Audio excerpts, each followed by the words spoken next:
ആർക്കും പറഞ്ഞാൽ മനസ്സിലാവില്ല. നമ്മുടെ മനോവികാരം അവർക്ക് പറഞ്ഞാൽ മനസ്സിലാവും. അവർ പറയും നിങ്ങൾ ഇവിടെ അങ്ങനെ ഇങ്ങനെ നടന്നിട്ടാണ് ഇവിടെ ഇങ്ങനെ കാണാനുള്ള സ്ഥിതി, എവിടെ എത്തേണ്ട സംഭവങ്ങളാണ്. പക്ഷെ നമുക്കതല്ല.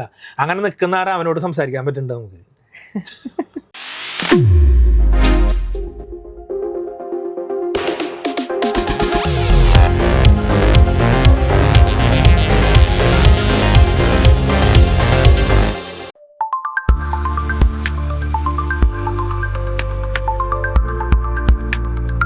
പലരും വിചാരിച്ചിരിക്കുന്നത് അത് ജയറാമേട്ടൻ തന്നെ പാടിയിട്ടുള്ളതാണ് അല്ലേ?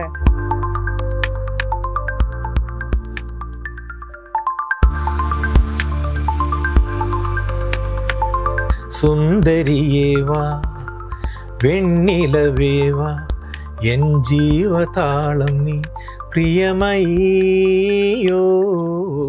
MC ഡിജിറ്റലിലേക്ക് എല്ലാവർക്കും സ്വാഗതം. ഇന്നത്തെ നമ്മുടെ ഗസ്റ്റ് സുന്ദരിയേവാ എന്ന ഹിറ്റ് ആൽബത്തിന്റെ മ്യൂസിക് ഡയറക്ടറായ ശ്യാം ധർമ്മനാണ്. നമുക്ക് സ്വാഗതം ചെയ്യാം. നമസ്കാരം ശ്യാമേട്ട. ഇപ്പൊ എന്തൊക്കെയുണ്ട് പുതിയ വിശേഷങ്ങൾ? പുതിയ വിശേഷങ്ങൾ എന്ന് പറയാനായിട്ട് ഇങ്ങനെ പോയിക്കൊണ്ടിരിക്കുന്നു. അത്യാവശ്യം വർക്കുകൾ ഇങ്ങനെ യൂട്യൂബുള്ള കാരണം ഒരുപാട് ഓപ്പർച്യൂണിറ്റി നമുക്ക് കൂടുതലാണ്.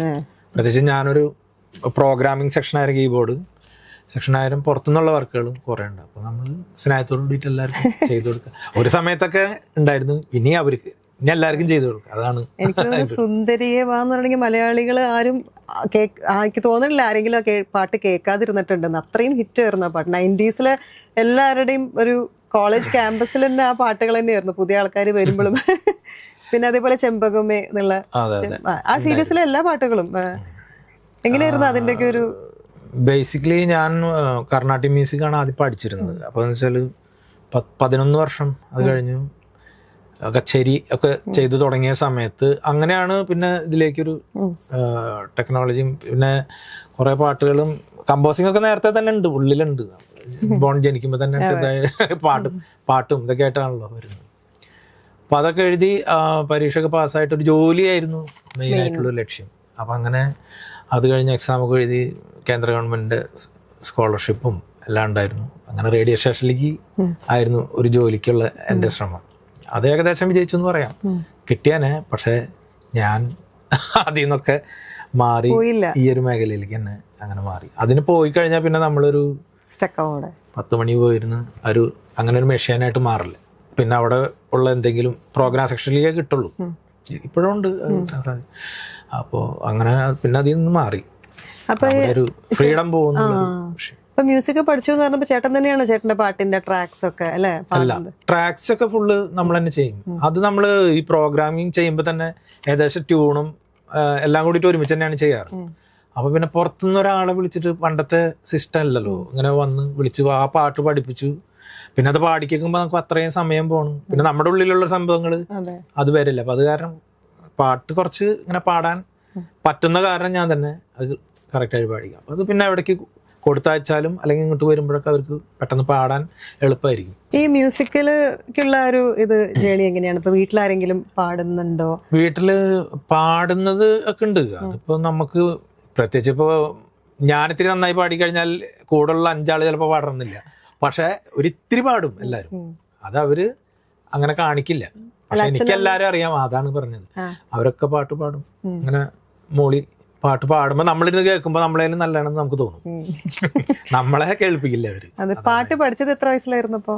ശരിക്കും പറഞ്ഞാല് ഒരു 4ാം ക്ലാസ് ഒക്കെ തൊട്ട് 1ാം ക്ലാസ് തൊട്ട് ഞാനിങ്ങനെ അങ്ങനെ പാടി തുടങ്ങിയിട്ടുണ്ട്. അപ്പൊ ടീച്ചേഴ്സൊക്കെ ഇങ്ങനെ ഓരോ കൊണ്ടുപോകും.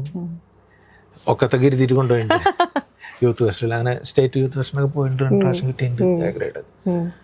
അങ്ങനെ പിന്നെ അവിടെ നിന്ന് മാറിയിട്ടാണ് പിന്നെ തൃശ്ശൂർ പി രാധാകൃഷ്ണ മാഷായിരുന്നു എൻ്റെ ശിഷ്യൻ, ഓൾ ഇന്ത്യ സ്റ്റേഷൻ ഡയറക്ടർ. തുമ്പപ്പൂ പെയ്യാണ്. അപ്പോൾ എൻ്റെ മ്യൂസിക് ഡയറക്ടർ. അപ്പം ഞാൻ പുള്ളിയുടെ വീട്ടിലും അങ്ങനെയൊക്കെ ആയിട്ട് അവിടെ നിന്നിട്ട് പഠിച്ചിരുന്നു പല കാര്യം. അപ്പൊ എത്ര വർഷം ക്ലാസിക്കൽ? 10 വർഷത്തോളം കർണാട്ടിക് 10 വർഷം പഠിച്ചിട്ടുണ്ട്. അത് കഴിഞ്ഞിട്ട് പിന്നെ ബാക്കിയുള്ള മേഖലയ്ക്ക് വെസ്റ്റേൺ കടന്നപ്പോൾ. അപ്പൊ കോളേജിലൊക്കെ പഠിക്കുന്ന സമയത്ത് ഡിവോഷണൽ സോങ്സ് ആൽബംസ് ഒക്കെ അപ്പൊ തുടങ്ങിയിട്ടുണ്ടായിരുന്നു? ആൽബംസ് പരസ്യങ്ങളായിരുന്നു ചെയ്തിരുന്നത്. ഫസ്റ്റ് പരസ്യമാണ് ചെയ്തത്. പരസ്യങ്ങൾ കുറച്ചുണ്ടായിരുന്നു. പിന്നെ ചെന്നൈയിലൊക്കെ സംസ്കൃതി 1 ഗ്രാം ഗോൾഡ് അങ്ങനെ കുറച്ച് 2-3 സംഭവങ്ങൾ അങ്ങനെ വലുത് ചെയ്തു. അഞ്ചപ്പാറ അന്നാവിലാസ് പേര് കേട്ട റെസ്റ്റോറൻറ്റുകളാണുള്ളത് വേൾഡ് വൈഡ്. അപ്പോൾ അതിൻ്റെ ഒക്കെ ചെയ്തു. പിന്നെ അവിടെ നിന്ന് വന്നിട്ടാണ് പിന്നെ ആൽബം. അത് കഴിഞ്ഞിട്ട് പിന്നെ നേരെ ആൽബം സോങ്ങിലോട്ടാണ്. അതെ, ചെമ്പകമ്മയ്ക്ക് മുന്നൊക്കെ ആൽബങ്ങൾ ചെയ്തിട്ടുണ്ടായിരുന്നു. മുമ്പ് ഒരു മുസ്ലിം സോങ്സ് ഉണ്ടായിരുന്നു, ലാവുദിക്കണ നേരമായിതാ. അങ്ങനെ ഷാനു എന്ന് പറഞ്ഞൊരു സിംഗറെ ഭയങ്കര ഹിറ്റ് സോങ് ആണ്. അന്ന് അങ്ങനെയൊക്കെ സോഷ്യൽ ഇത് ഈ വക സംഭവമൊന്നും ഇല്ലല്ലോ അന്ന്. സോഷ്യൽ മീഡിയയുടെ പബ്ലിസിറ്റി സംഭവമൊന്നും ഇല്ല. പക്ഷെ എനിക്ക് അന്നത്തെ അതേ ഇത് ട്രെൻഡ് തന്നെയാണ് ഇപ്പോഴും ആൾക്കാർ. സിഡിയും കാസറ്റും ആ സമയത്ത് അങ്ങനെ പാട്ടുണ്ടായിരുന്നു. പിന്നെ മിഴിനീർ എന്ന് പറഞ്ഞൊരു ആൽബത്തിലെ വണ്ണാത്തി പുള്ളിനു ദൂരെ ചന്ദനക്കാട്ടിൽ കൂടുണ്ടേ അങ്ങനെ ഒരു പാട്ടുണ്ടായിരുന്നു. അത് അന്ന് പാടിയിട്ടുള്ളത് ഞാനായിരുന്നു, ആശാജി മേനോൻ. ഞങ്ങൾ രണ്ടുപേരും കൂടി പാടി. അതിനൊക്കെ ശേഷമാണ് ചെമ്പകമേ ചെയ്തത്. ചെമ്പകമേ ചെയ്തപ്പോ ഒരു കുറച്ച് ബ്രേക്കായി ശരിക്കും പറഞ്ഞ ആ സമയത്ത്. അപ്പൊ ഈ സിംഗറിനെ നമ്മൾ സെലക്ട് ചെയ്യുന്നത് എങ്ങനെയാ? ഇപ്പൊ ഒരു ആൽബം സോങ് ഇന്ന ആളുടെ വോയിസ് ഇതിനും അല്ല, അതുണ്ട്.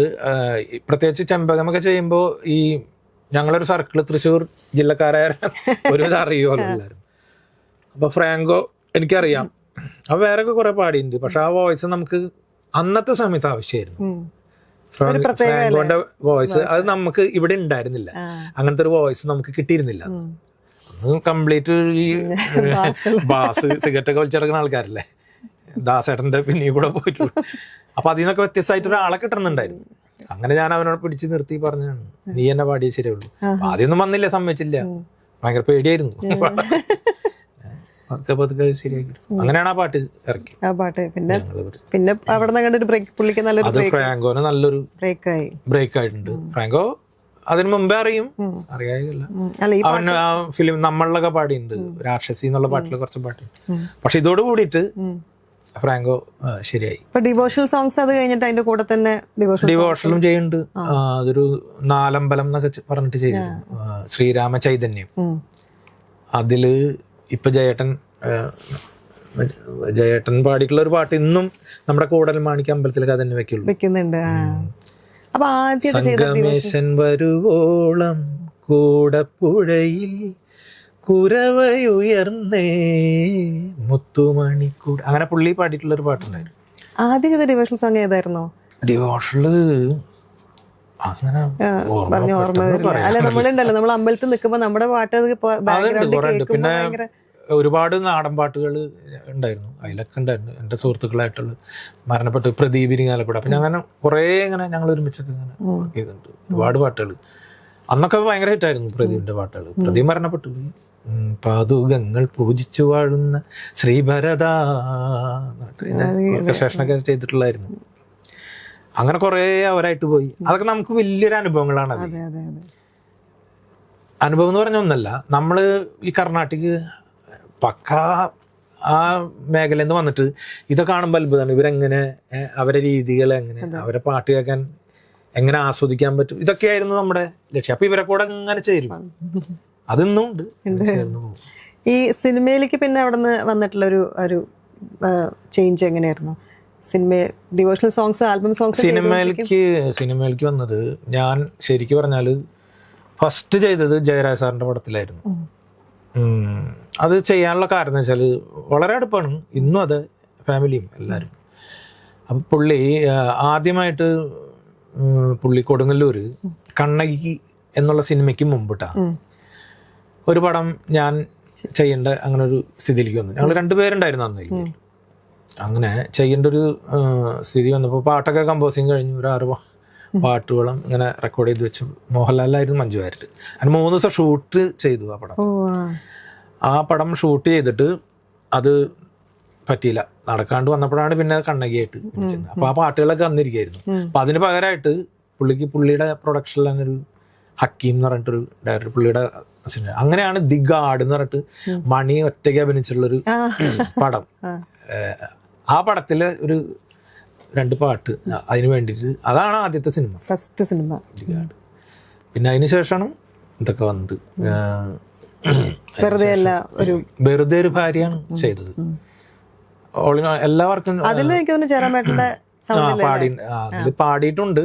മഞ്ഞിൽ കുളിക്കും മഞ്ഞിൽ കുളിക്കും രാവേറെയായി നിന്റെ മെയ്യിൽ ചന്തം വാചാലമായൊരു മോഹം നെഞ്ചിൽ തേരോട്ടമായി മണി തത്തമ്മേ. ശരിയാ. ഇതിപ്പോ ഞാൻ ആളുടെ വോയിസിൽ അതാ പറഞ്ഞത്. എനിക്ക് തോന്നുന്നു പലരും വിചാരിച്ചിരിക്കുന്നത് അത് ജയറാമേട്ടൻ തന്നെ പാടിയിട്ടുള്ളതാണ് അല്ലേ? അതിൽ അങ്ങനെ ഒരു പാട്ടുണ്ടായിരുന്നു. പിന്നെ ഉണ്ണിമേനോൻ പാടിയിട്ടുള്ള ഓംകാരം ശങ്കിൽ. അങ്ങനെ ആ പടത്തിന്റെ ബാക്ക്ഗ്രൗണ്ട്, എല്ലാ പടത്തിന്റെയും ബാക്ക്ഗ്രൗണ്ട് സ്കോർ ചെയ്തിരുന്നു എല്ലാ പടത്തിനും.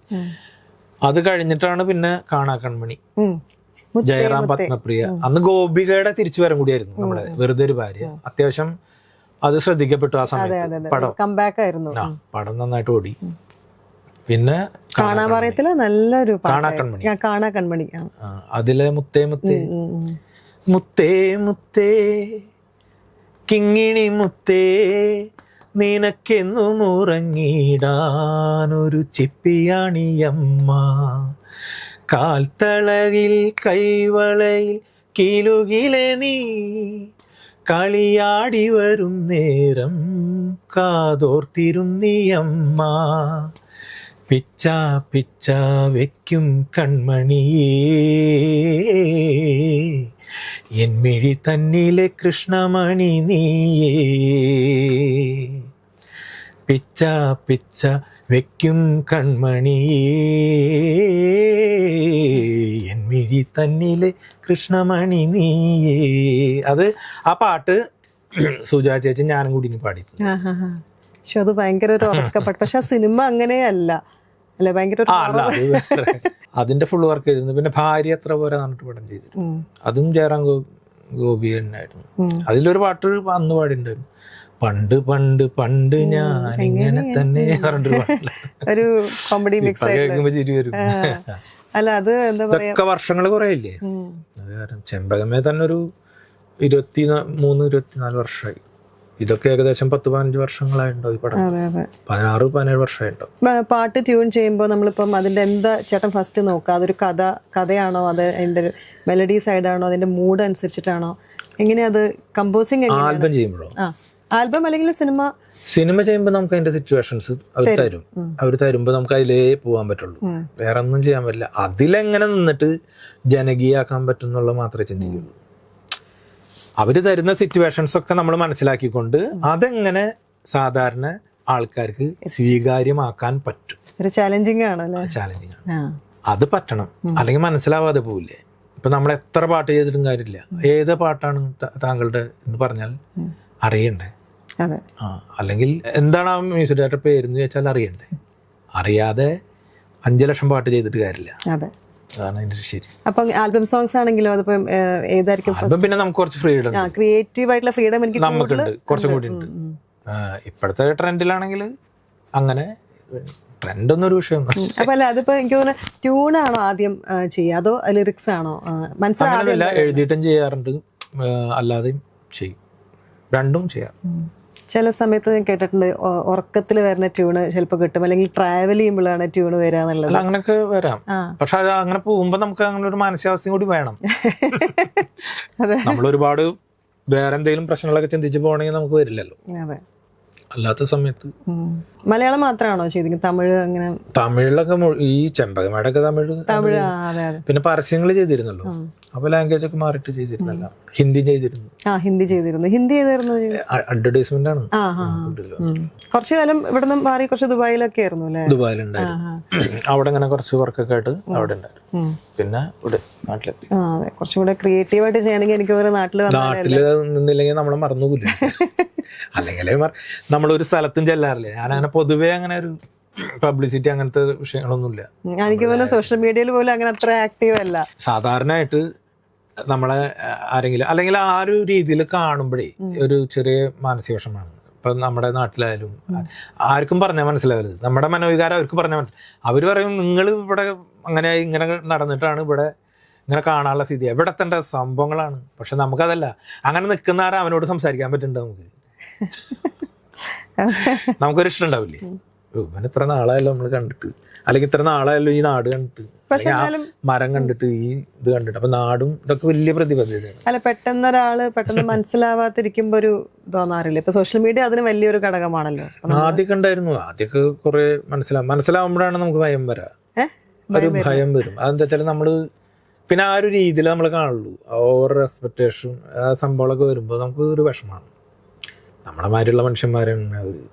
അതിനുള്ള സംഭവങ്ങൾ നമുക്ക് വേണ്ട. പിന്നെ ആ രീതിയിൽ നമ്മൾ നടക്കാൻ തുടങ്ങിയാലോ, നമുക്ക് ദൈവം തരുന്നത് എന്താണോ ആ ടൈമിൽ നമുക്ക് എന്താണ് ചെയ്യാൻ പറ്റുന്നത്, അത് സംഗീതമാണെങ്കിൽ സംഗീതം, അത് വൃത്തിയായിട്ട് ചെയ്യാം, അത് കൊടുക്കുക, അത് മാത്രമേ നമുക്ക് ചെയ്യാനുള്ളൂ. സ്റ്റേജ് ഷോസ് അതിനുള്ള ഇനിയിപ്പോ പബ്ലിസിറ്റി പേര് എന്നുള്ളൊരു വിഷയമില്ല. അത് ഒരു 20 വർഷം മുമ്പ് ചെമ്പകമേ എന്ന് പറഞ്ഞ ആൽബം ഇന്നും പറയുമ്പോൾ ഭയങ്കര സന്തോഷം. അപ്പൊ അതങ്ങനെ കിട്ടിയന്ന്. ഇനിയിപ്പോ ബാക്കി പിന്നെ കൂടെ കുറെ തലമുറകളൊക്കെ വരുന്നുണ്ട്, അവരൊക്കെ ഉണ്ടാകട്ടെ. സ്റ്റേജ് ഷോസ് ഒക്കെ ചെയ്തിട്ടുണ്ടോ? സ്റ്റേജ് ഷോ ഞാൻ ഇവിടെ തന്നെ എറണാകുളത്ത് 2-3 ചെയ്തിരുന്നു.